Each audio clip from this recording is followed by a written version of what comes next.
सत्य, चित्त और आनंद। सत्य किसे कहते हैं? सत्य माने सत्य, जो सनातन हो, जो एक रस हो। क्योंकि आजकल संसार झूठा होता जा रहा है। 20 वर्ष पहले कुछ संसार में दिखता था, वर्तमान में कुछ दिख रहा है और 20 वर्ष के बाद कुछ और दिखेगा। इसलिए यह संसार असत्य है। भगवान का स्वरूप सत्य है।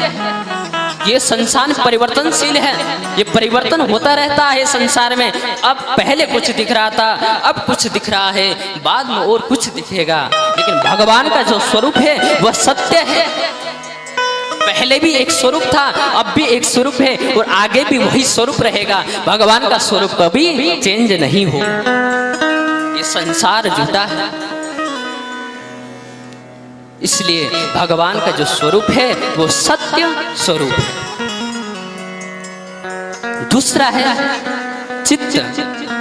चित्त किसे कहते हैं? चित्त कहते हैं चेतना, ज्ञान और प्रकाश।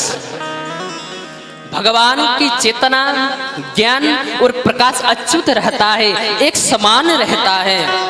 लेकिन जो हमारी ज्ञान है, प्रकाश है, जो चेतना है, कभी कम हो जाती है, कभी नष्ट हो जाती है, कभी ज्यादा हो जाती है। हमारा अंतर हमारे ज्ञान में, प्रकाश में चेंज होती रहती है। लेकिन भगवान का जो ज्ञान है, चेतना है, वो प्रकाश है, जो एक समान रहता है, अच्युत रहता है। ये भगवान का चित्त स्वरूप है। तीसरा कौन सा बताया मैंने? सत, चित और आनंद। सत के बारे में जाना, चित्त के बारे में जाना। तीसरा है आनंद स्वरूप। आनंद के विषय में नारद जी ने कहा है, अनिर्वचनीयम अनुभव रूपम। क्या कहा? अनिर्वचनीयम अनुभव रूपम। आनंद का अनुभव किया जा सकता है।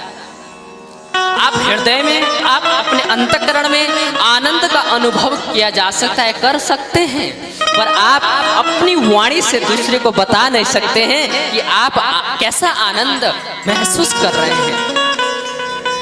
जैसे गूंगे व्यक्ति को गुड़ खिला दिया जाए, कुछ मिष्ठान खिला दिया जाए, वह रस का आनंद तो ले रहा है, स्वाद का आनंद तो ले रहा है। पर हम उससे पूछे कि भैया जी जरा बताओ आपको कैसा आनंद आ रहा है, अपनी वाणी से वो बता नहीं सकता।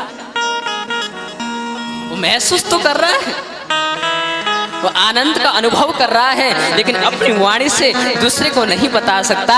उसी प्रकार हम भजन का, भगवान के सत्संग का, श्रीमद् भागवत का आनंद ले रहे हैं, पर अपनी वाणी से दूसरे को बता नहीं सकते कि हम कैसा आनंद महसूस कर रहे हैं।